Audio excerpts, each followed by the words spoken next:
On this episode of Rogue Creators, we're talking about what, Lauren? We're talking about In the Know trends in August 2021. Everything you need to know. Don't miss us. Let's do it. 3, 2, 1, 0. Liftoff. We have a liftoff. Welcome back to Rogue Creators, presented by Go RogueX. My name is Brian Fitton. And I'm Lauren Lewis. And this is the podcast dedicated to marketers and creators who are wanting to serve first and stand out from the crowd. Make sure that you subscribe every single week, YouTube, as well as Spotify, Apple Podcasts, to get all of the tools and resources you need to be the go-to name in your industry. Let's go.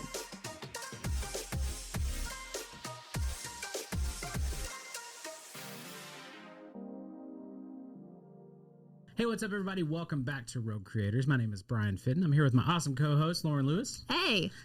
We are jumping into August in the Know this month about everything that you need to know that's going on in the marketing space for August 2021. Yeah, we got some good podcasting stuff for you guys today. Shout out to Ashley, who did all of our prep here ahead of time. It's always nice to have somebody who's out there finding all the trends, seeing what's going on. And then we're going to dig into them today. But before we do, we like to start off with something fun. Right, Lauren? Yes. Each week we like to start off with what are you obsessed with this week? So, Brian, what are you obsessed with? I'm obsessed with my Game Boy from 1992. What? Yeah.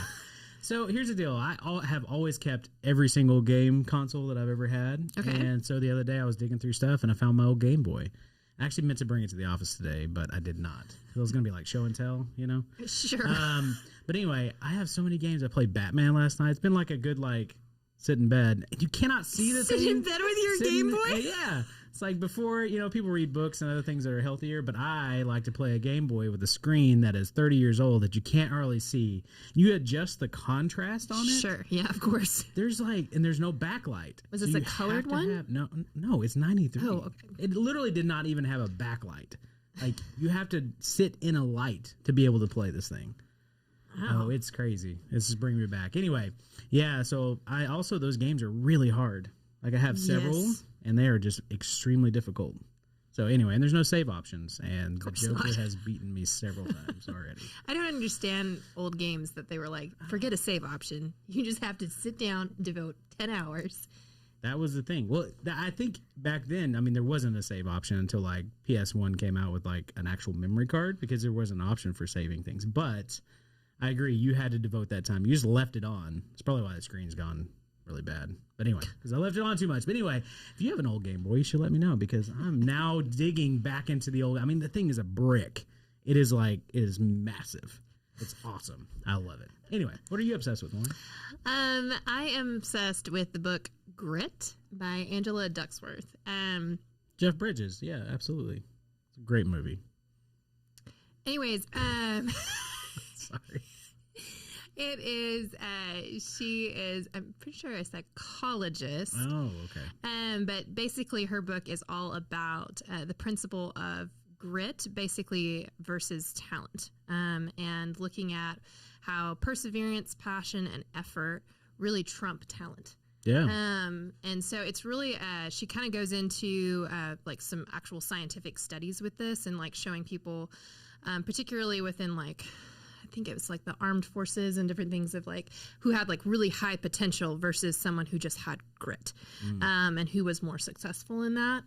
Obviously, based on the title of the book, you would say it would be grit. You already know the answer. Yeah. But yeah, it's really interesting, and just going through of the power of effort. Mm-hmm. And so anyways, it's been a really interesting read. I've been working very slowly through this book, but it's been really cool to read. Nice. Yeah. That's awesome.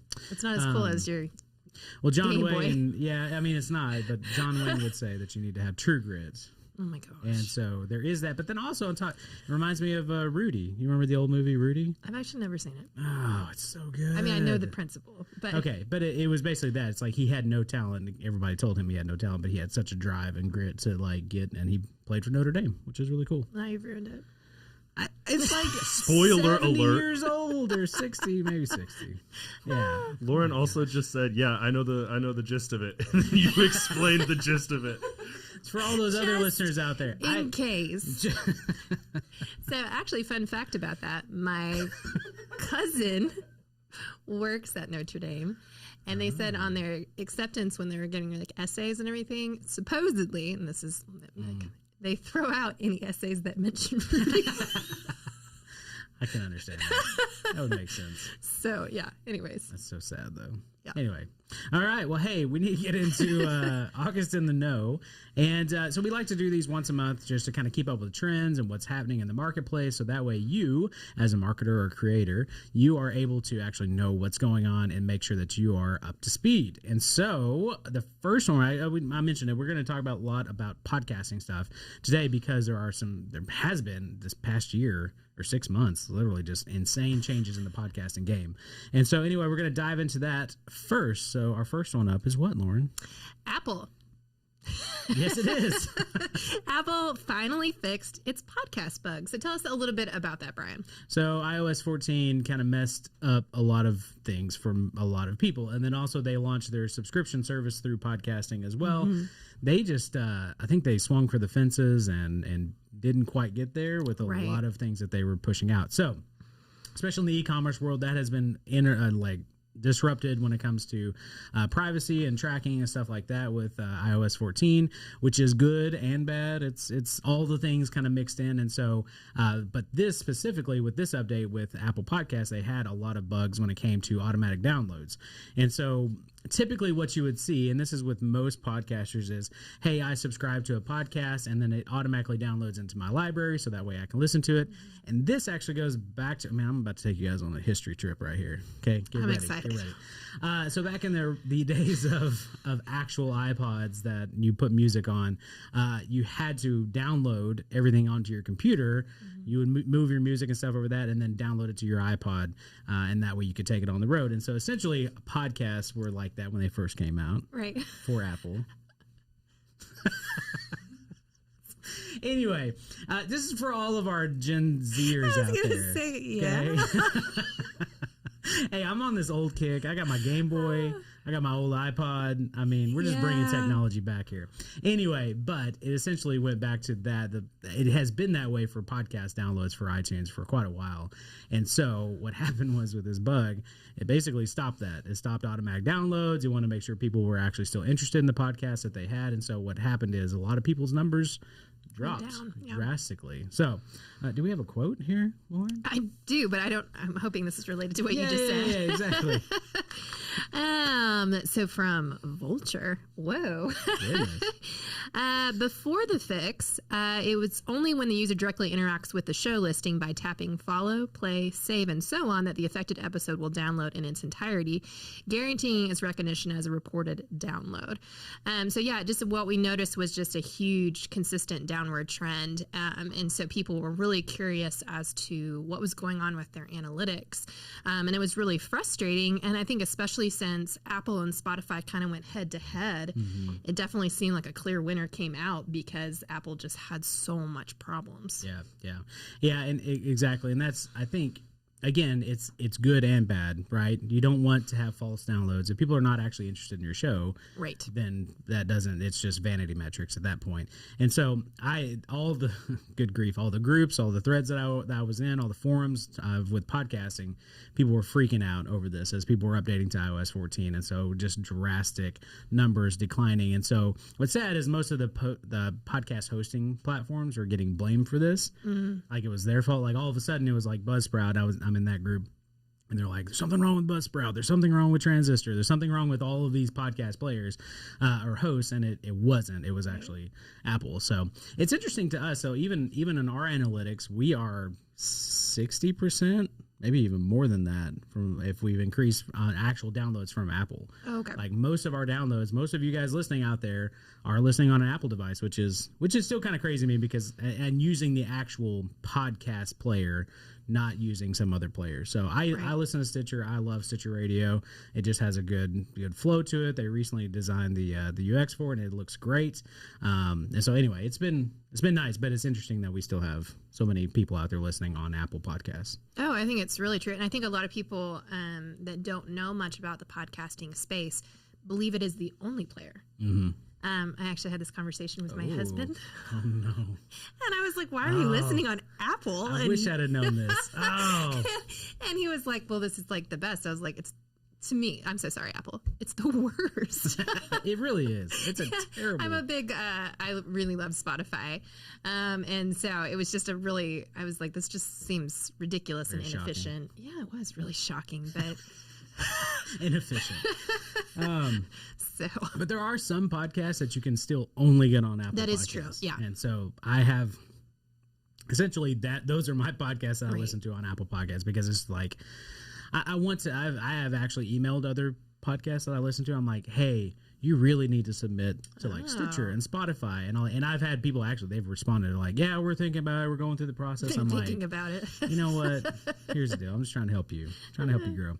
Anyway, but the big news is that Apple has fixed this issue and or supposedly is fixing the issue. So if you are a podcast out there, you should be able to see your downloads increase again, as long as, again, people need to be interacting with your show. Yeah. So we would love to know, though, if you're listening on a certain device, we'll put this out there as a poll in our Rogue Creators Facebook group about what you actually use for podcast listening, what platform you're on. I'd love to know that.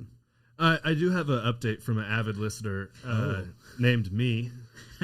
Hey, cut to that wide shot. We want to see your face. I'm not in the wide shot. You don't have to worry about it. I used to be an Apple guy. I have to admit it. And a few weeks ago, when we recorded our episode about all the problems they were having, I switched to Spotify. So it's too late for them. Nice, Apple. You lost another one right here. Man, that's intense, Jacob. Testimonial in this episode. I like to live my life at 100% at all times, you know. I commit fully to the bit. Don't hold anything back. I love it. Well, that's a great transition. It is. Into topic number 2, which is what, Lauren? Spotify. We're going to be talking about how Spotify's podcast ad revenue is skyrocketing with 627%. Again, this was not planned, but Jacob is a part of that 627% revenue increase. So, Jacob, we're going to throw it back to you. So, are you a paid member of Spotify? Oh, yeah. Oh. Well, technically, I'm stealing off my dad's family plan, but yeah, I'm a mooch. Yeah, it's totally fine. I have not made that transition. I love Spotify. I listen to music on Spotify. There's so many. Do you listen to the ads? No. We pay for Spotify. Well, I'm saying for podcasts. For podcasts, I haven't been able to listen to podcasts. I have a few over there, but it's not like my go-to. When I want to listen to a podcast, I don't go to Spotify. But I can see how people do. Okay. But I love it for music. Maybe that's what I'm trying to do. I'm trying to separate it. There we go. Anyway. I tried to separate forever, and now that I've put them all together in one jumbled mess, I have no regrets. There you go. There you have it. Our testimonial. Boom. No regrets. No regrets. All right. So Spotify is stepping up its podcasting game, and they have made that pretty clear. They're not holding back. In all their press releases, obviously with Joe Rogan's show, we've talked about that before. With their acquisition of Anchor. As well as Megaphone. I mean, they are in the podcasting game, and so as well as Gimlet Media, that was like their first big acquisition into podcasting. And so good stuff. I mean, it's happening for them. I'm happy for them. Yeah, I mean, if anything, always paying attention to what they're acquiring, because it shows what they're going to be really pushing. So if you're a podcaster and you don't have your podcast on Spotify, you really need to, because a lot of people are making decisions now that podcasting is on the rise, are making decisions on what player is the best. And obviously, as we've been describing, Apple and Spotify have been battling it out. And so, but Spotify has really been working hard to improve that podcasting experience.